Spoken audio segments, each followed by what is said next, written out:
Біз жас сарбаздар жиыны бүгін полигонға келіп оқ ату жаттығуын жасадық.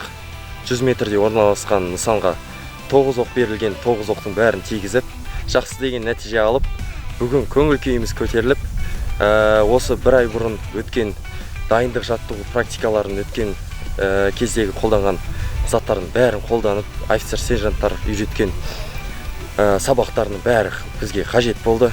Бүгін жақсы нәтиже алдық солардың арқасында. Сержанттар мен офицерлерге көптеген рахмет.